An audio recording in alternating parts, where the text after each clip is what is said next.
Caution, the following video may contain offensive content.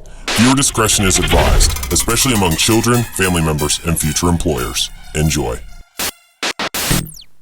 Growing up, I used to love X-Men. I watched the 90s cartoon series as a kid, as well as X-Men Evolution, and when the live-action movies came out, I was obsessed. I had the action figures, and my room was plastered in Marvel posters from Wizard magazine. However, after high school, I sort of fell off the Marvel bandwagon. The last X-Men movie I can remember watching was First Class my freshman year in college, but I wasn't even that invested in it. Now that Logan's out, I thought it was the perfect time to take a quick look at every movie in the X-Men cinematic universe. I'm going to try to keep it as brief as possible, but I will be discussing spoilers, so let that be your warning. With that out of the way, let's get started, bub. That was f***ing awful. I probably hadn't seen the original X-Men movie in over 10 years, so watching it recently was an absolute dose of nostalgia.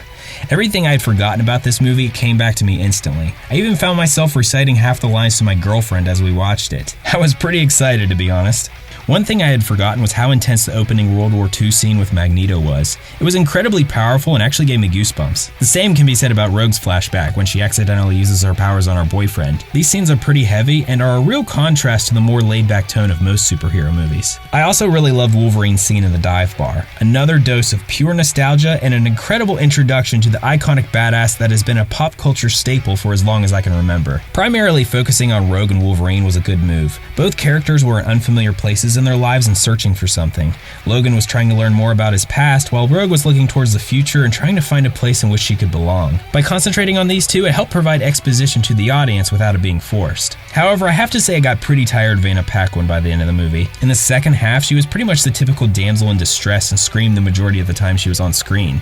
I can't help but feel that this was a stark contrast to Rogue's character in the comic books. Rewatching this, I was afraid X-Men wasn't going to age very well. However, I was pleasantly surprised.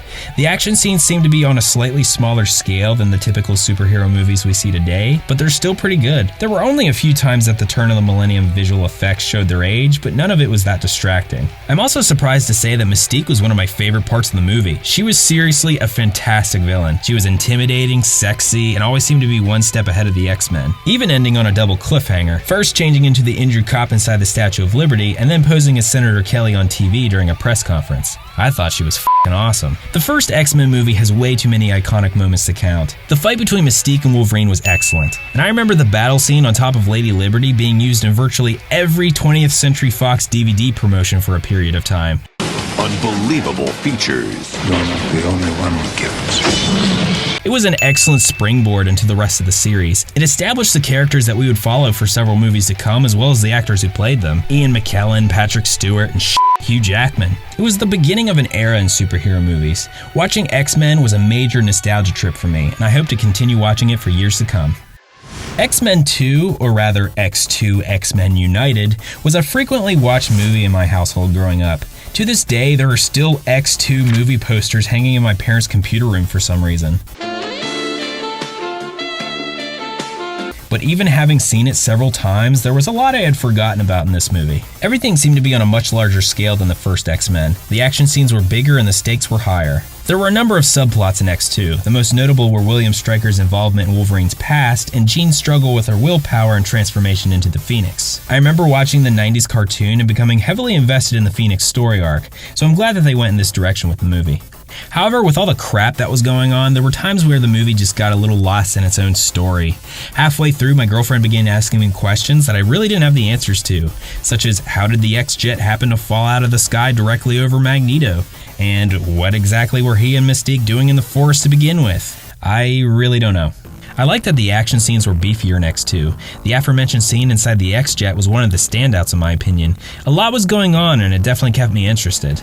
And of course, there were a ton of other awesome action sequences, including the Wolverine-Lady Deathstrike battle, as well as Magneto's escape. Lady Deathstrike was a lot more vicious than I remember, and I think Magneto ripping the iron out of the security guard's blood is incredibly original. Not to mention the opening scene with Nightcrawler in the White House. It was well shot and pretty badass. I've always been a fan of Nightcrawler, and I think Alan Cumming did a pretty decent job actually. And other than Jean looking like she walked off the set of Charlie's Angels, I didn't really have any other major complaints. The story was bigger, darker, and kept me engaged. It's not as much of a nostalgia trip as the first X-Men, but X2 is still a pretty fun experience. Unfortunately, the same can't be said about X-Men: The Last Stand. This movie is a mess. It feels as if the writers made a plot checklist in a brainstorming session and hastily attempted to connect the dots in order to quickly wrap up the trilogy. They decided to quickly dispose of some of the main characters, probably in an attempt to have a bigger impact on the story. Within the first 40 minutes, Cyclops dies, Professor X dies, and Mystique loses her powers. And Rogue is barely even in the movie. Not that I mind, really, she's kind of annoying to be honest. To fill the void, they introduce a laundry list of needless cameos. Every new character was just an excuse to reference the comics and show off some CGI effect. Angel was lame, Juggernaut was just downright silly. I'm the Juggernaut, bitch! And I pretty much hated all the new Brotherhood mutants, with their edgy black getup and shitty tattoos. However, I thought Beast was pretty cool. Kelsey Grammer was a surprisingly good fit. Toss salads and scrambled eggs. Quite stylish. The fight scenes in X-Men 3 also weren't that good. There were always 100 people on screen, and there was just an absolute over-reliance on CGI. You can tell a lot of it was filmed just to have footage to show off in the trailer, like the Sentinel in the beginning or Magneto levitating the Golden Gate Bridge. Speaking of which, there's a huge continuity error in that scene. The sun is out 1 minute and the next it's nighttime. That's the quickest sunset I have ever seen. During the final showdown, or the last stand if you will, they have the callback to the first scene in the Danger Room and Wolverine says some kindergarten bullshit about working as a team. Magneto's injected with the cure and Jean goes apeshit. I have to say, I actually like this part. Wolverine getting his flesh ripped off and regenerating as he makes his way up to Jean was pretty badass. There are a few other redeeming qualities of The Last Stand, but most of it was just embarrassing. Unfortunately, the bad outweigh the good in this case. Embarrassing can also be used to describe X-Men Origins Wolverine, which is a damn shame. I remember getting so hyped for this movie. We all knew the story of Wolverine, but were excited to see it fully fleshed out on the big screen. It was going to be dark and tragic and an absolute blast, but the movie did not live up to those expectations. I was so excited that I made a shitty Wolverine parody video when I was 15. My friend Terrence was Wolverine and I was Gambit. Once again, the word embarrassing comes to mind. No, seriously, it's f***ing terrible. The first half of X-Men Origins Wolverine isn't that bad. Some of the shots in the Team X sequence were a little cheesy, but things didn't get too silly until the second half of the movie. I like the parts in rural Canada. Firstly, I want to live there, it's gorgeous.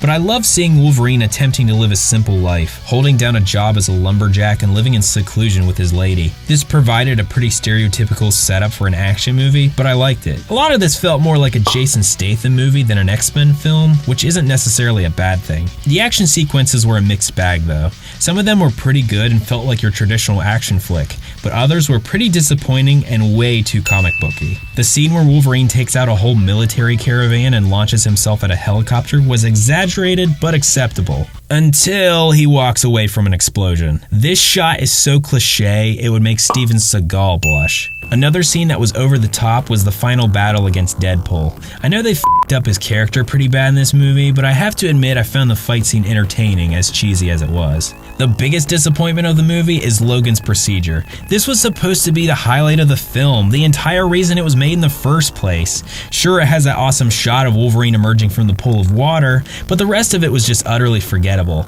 I was expecting a total bloodbath, but it's over before anything is even able to happen. The next major letdown was Gambit. What a waste.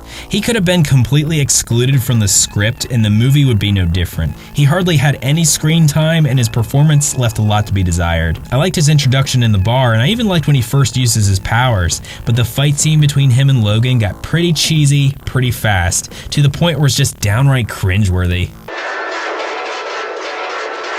Most of the effects in this movie are just plain bad. More often than not, in the original 3 X-Men movies, Wolverine's claws were a physical prop attached to Hugh Jackman's hands.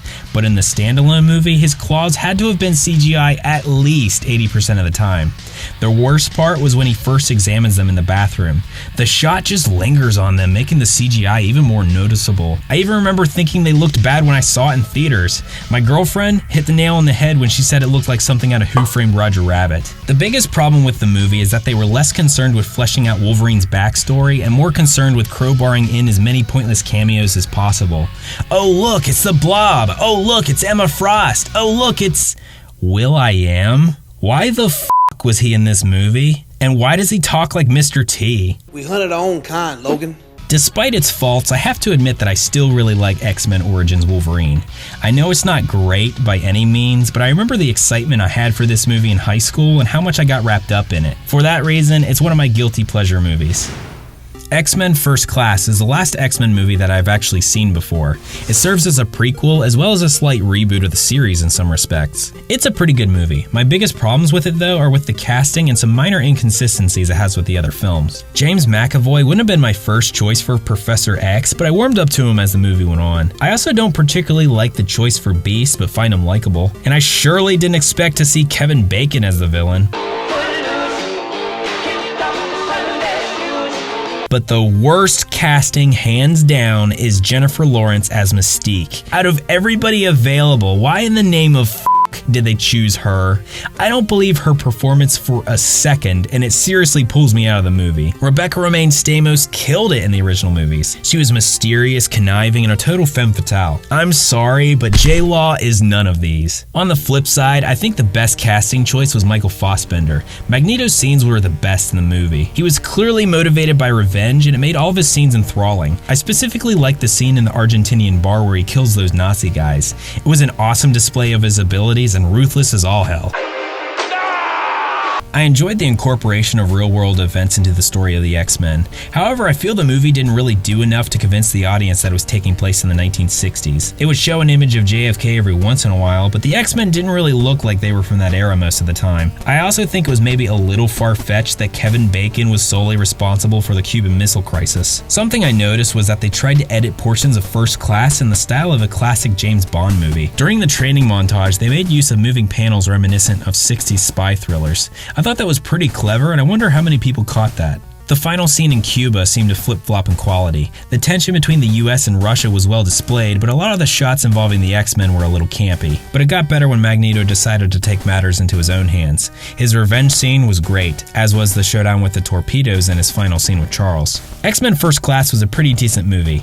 I liked the Cold War setting, I liked their OG X-Men uniforms, the scenes between Professor X and Magneto were great, and Magneto's revenge scenes were the best in the movie. All in all, a good addition to the series. So that's the last of the X-Men movies I've actually seen before, but we're not done just yet, we're only halfway through. So be sure to check in for part 2 and we'll talk about the rest of the film franchise. In the meantime, leave a comment, let me know what you guys thought of the movies we talked about today. Do you have fond memories watching any of these? Maybe some not so fond memories? Let's meet in the comments, we can talk about it. Anyway, thanks for watching, I hope to see you guys in part 2.